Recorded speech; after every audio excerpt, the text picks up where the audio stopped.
yesterday, I released a video that went over some recent polls for President Biden and some conversations among Democratic politicians that the thought of could Joe Biden be replaced as the Democratic nominee for November. I personally think right now it is possible, but I don't think it'll necessarily happen. But I will say, every single day and every single week, that thought is growing more and more. So, in my view, again, I don't believe this is going to happen. I think Biden will be the nominee. But if he's not, who are the potential Democrats that could be chosen to replace Joe Biden as the Democratic nominee? I found two articles here that I'm just going to go over briefly. A lot of them cover the same people, but the Hill article, I think, brings in a few more people. So I'm just going to mention those as soon as I'm done with this one. So the first person is obviously going to be Vice President Kamala Harris. And she, obviously being the vice president, makes the most sense. Biden ran with her in 2020. They won together. She became the first, I believe, female vice president and first female vice president of color. So she would absolutely be the Democrats', I think, top choice or top recruit if Biden were to step aside or to replace Joe Biden.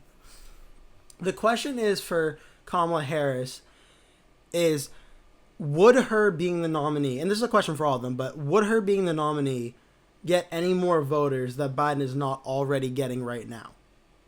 And that's a real question because, well, it's on the other article. Let me go to the other one. I believe it has it. Yeah. There's been a few polls. There's been 50 polls on Trump versus Biden in this Hill article. And it shows Trump is beating her by about, 3 points or so? It is, this is by the Decision Desk, HQ, by the way. So, my only question for Harris is, would her being the nominee really change anything compared to Biden being the nominee? The argument of is she mentally and physically fit to be president, in my opinion, goes away because she is far younger than Biden. She does not have any of the same problems that Biden has in terms of forgetting things as she's speaking, mental ability and acuity. Those problems go away. It then becomes an issue of, has the Biden's approval ratings hurt Harris enough? Because she is his vice president. So more likely than not, she's getting blamed for everything Biden's getting is blamed as well because they're on the same ticket, president, vice president. Would Biden's kind of bad press and bad situation right now, would that carry over to her and hurt her chances of being the Democratic nominee if it is her? Now, what are some good things that President Harris or presidential nominee Harris could bring? Well, for one, as I mentioned, she would be the first woman president if she were to win. That definitely, I think, would get a lot of more women voters interested in voting. It may calm some nerves from the Democratic voters who are too concerned about Biden being too old to be the president again and to win re-election. Just he's too old and not fit to do the job. That could definitely put some of those questions at ease. There are some questions, though, mainly among them for me, is her approval ratings I went over in the last video. She is not all too well approved of. Let me find the tab. Here it is. Kamala Harris is unapproved of 38 or almost 39 to 54. That's actually worse than Biden. So I'm not sure if she became the nominee and the spotlight would be placed upon her, would her numbers go up or go down? It could just be that she doesn't really get a ton of media publicity and attention compared to Biden. So maybe if she became the nominee, a lot of the Democratic voters who aren't considering her to be the nominee, because obviously Biden is the president and the nominee right now, it's kind of expected for a long time that Biden would be the nominee again. Maybe the second they announce Harris will be the nominee, maybe these voters kind of rally behind her. And I don't think the 54% on approval is going anywhere, but I think more of the undecided vote or undecided votes percentage would go up for Harris. It's a question, but these are all things that I'm just thinking about if Harris were to be chosen. Her being the VP definitely gives her a leg up over a lot of the other Democrats. Electorally, she's from the state of California, which will be probably the biggest Democratic state margin-wise, maybe in contention with Massachusetts, but she doesn't really add anything in terms of winning states to the electoral map compared to Biden. maybe she might be able to help winning more moderate voters and women voters and suburban voters. That may be a potential gain by having Harris. But Biden, I think, did pretty well in a lot of African communities in 2020. For instance, in Georgia and Philadelphia, Harris being on the ticket, if those people are going to vote for Biden anyway, I think they would still vote for her. If they were not going to vote for Biden and they were going to vote for Trump, I'm not sure Harris being the nominee would necessarily change that, but still a conversation to think about. I would consider her to be the strongest candidate to step in for Biden to be the nominee if she is chosen. Definitely the Democrats' bench for who would replace Biden. Harris, in my view, is the strongest one.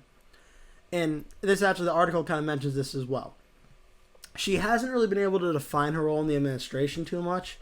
And some insiders in the party, of course, this is all media and news, so who knows if it's true, who knows if it's not, but some view her as a potential liability. I would say more of let's wait and see if they actually make her the nominee. Let's kind of see how things play out, because I think it might be a little too soon to completely write her off if she is like the likeliest person to replace Biden if that does have to happen. But yeah, her low approval ratings are definitely a concern. They're worse than Biden's.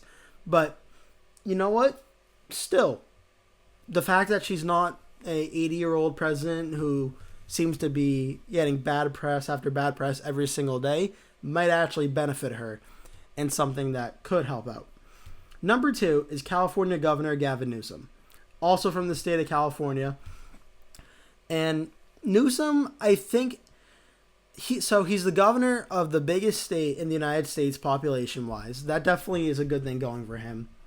He would obviously be probably a huge target of the Republicans, seeing how California is being governed and a lot of the problems in its major cities, such as San Francisco and Los Angeles when it comes to crime and such. That would definitely be a big target by Republicans. It'd probably hurt Newsom's chances of winning. But, I mean, look, he survived his recall election. I believe he's been elected to 2 terms now. And being governor of the biggest state in the country, and arguably the most important Democratic state in the country, is going to definitely help him. It's a similar argument I made when I was doing my primary videos a few months ago, where I was saying Ron DeSantis, I put him at number 2 for a reason, because him being the governor of Florida is one of the biggest states in the country and one of the biggest Republican states. That gives him a leg up over some other potential competitors. And I think Newsom does the same thing. I think he definitely answers the age question and the mentally and physically fit to be president or questions and concerns that Biden has. The only thing about Newsom that is I'm a little questioned about is he's repeatedly stated that he does not want this and he wants it to be Biden versus Trump, and he stood by Biden's side. So I'm not necessarily sure if he would be the nominee, because I think it would still be Harris, because I'm pretty sure the vice president's supposed to be next in line, but he's been very supportive of Biden, so I'm not sure just how realistic it is. But if it were to become, like, it could be anyone, not just the vice president, I think Newsom and Harris would probably be the top 2 going at it. So I agree with the list rankings right here. He also has as the article says, he's a larger following and major name recognition. And he's always talked about as a presidential candidate, probably for 2028 was initially the thought.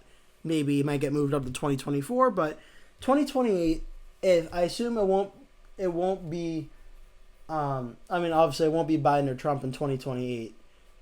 I believe so, unless the loser decides to run again, but I seriously doubt that.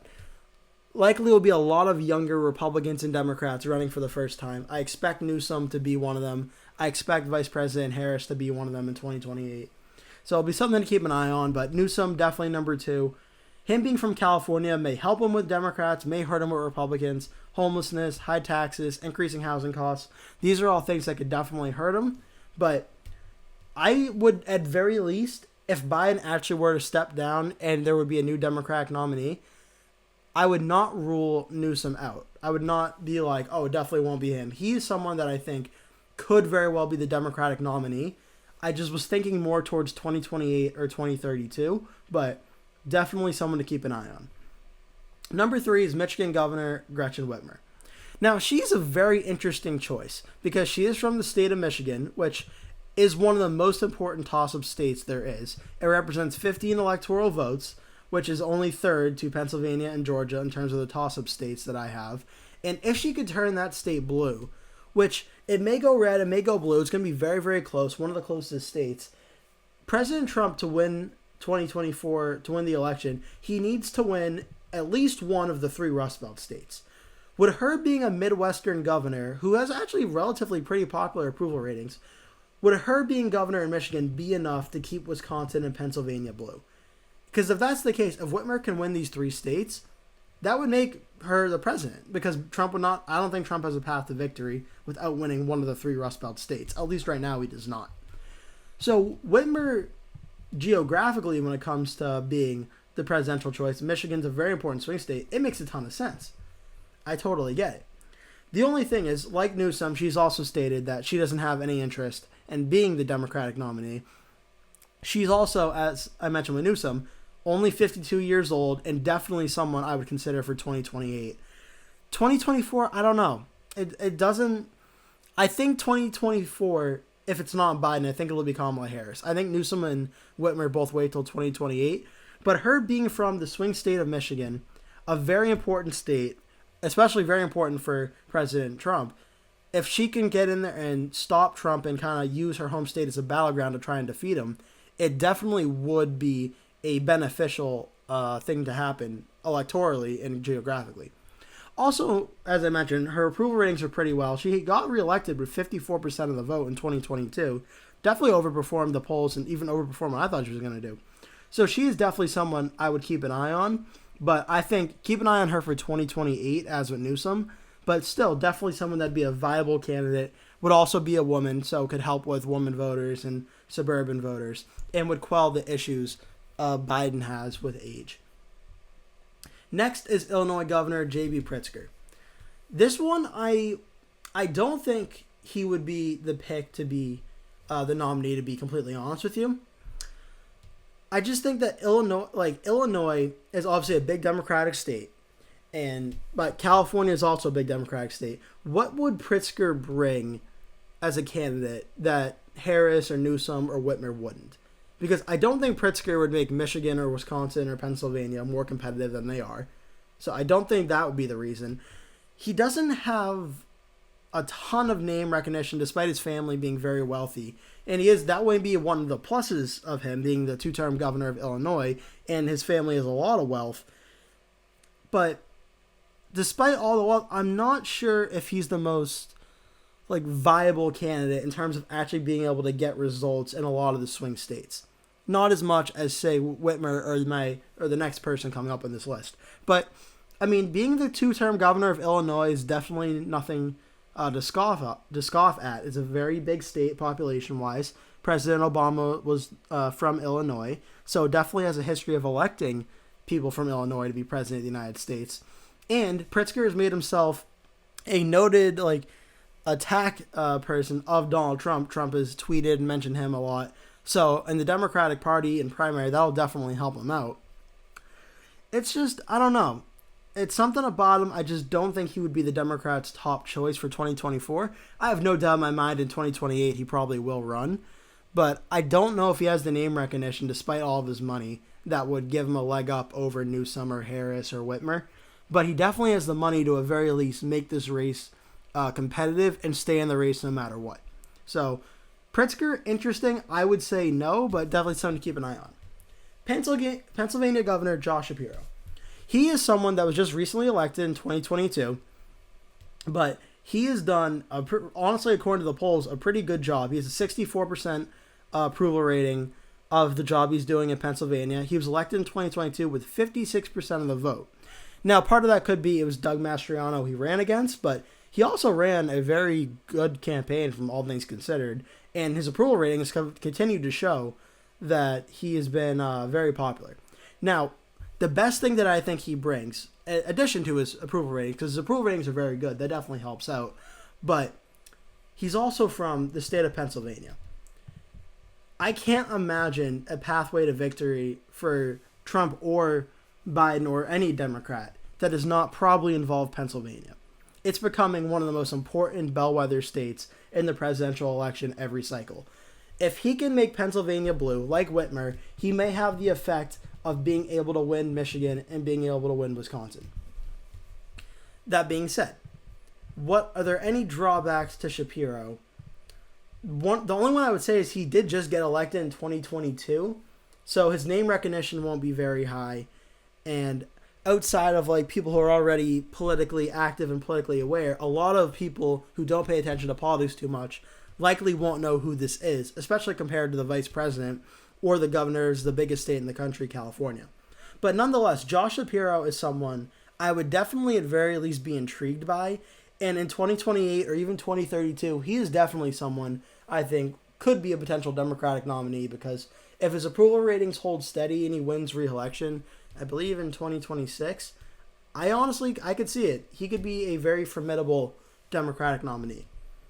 Now, there's a few more people that article did not cover that I'll just go over quickly. There are Pete Buttigieg. He's the transportation secretary, famously ran for president in 2020, went by Mayor Pete. He, I don't think, would be chosen. I think he's more likely to wait out this election and run in 2028 as well. I think 2028 may have like 20 people running in the Democratic side, to be honest. Like 2020 had a lot of people. I think 2024 or 2028 might be even bigger. Like this could be 20 people on both sides, honestly. And I think Mayor Pete will be one of them. I don't think Mayor Pete will be the nominee in 2024, but still someone I thought was worth mentioning given his name recognition from 2020 and a potential nominee. Shapiro we covered, Pritzker we covered, Andy Beshear of Kentucky.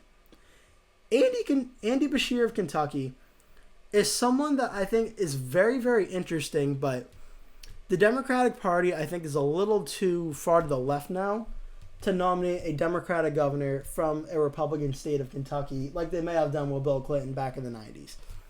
Of course, back then, Arkansas was still kind of a Democratic state. It wasn't the solid Republican state we know it as today.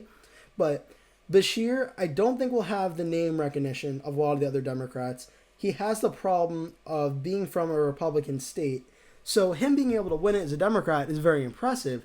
But I'm sure there will also be legislation and things that he had to sign to make deals and work across the aisle that at the national level may not reflect as well to a national Democratic voting base.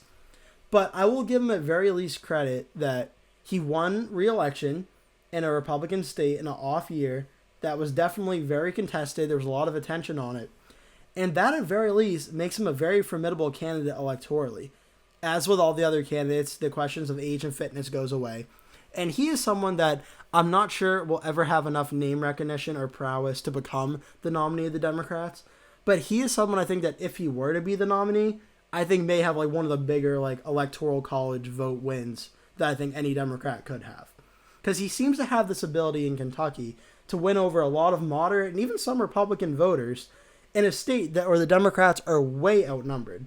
He finds a way to be approved of, relatively popular. He's still very young. He's only in his mid-40s.